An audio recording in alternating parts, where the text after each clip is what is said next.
పోయిందో 2023 అక్టోబర్లో బీఆర్ఎస్ ప్రభుత్వం కేటీఆర్ గారి మినిస్ట్రీ నుంచి 5 ఎకరాలకు చేంజ్ ఆఫ్ ల్యాండ్ యూజ్ ఇచ్చింది.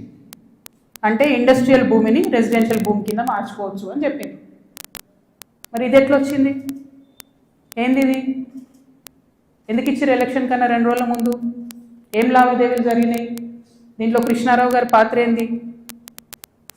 ఈ వ్యాపారం చేసే వ్యక్తి మీ సుట్టమట కదా, ఆయన పేరు నేను ఎందుకు చెప్తా బయట, కానీ మీ సుట్టమట కదా, మరి మీరు చేయించుకోరా దగ్గరుండి?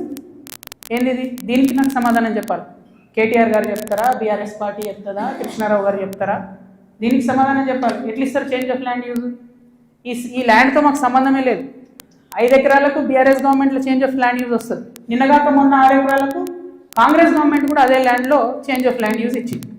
అంటే బీఆర్ఎస్ వాళ్ళు సపోర్ట్ చేసిన వ్యాపారవేత్తల్ని యాజ్ ఇట్ ఈస్గా కాంగ్రెస్ వాళ్ళు కూడా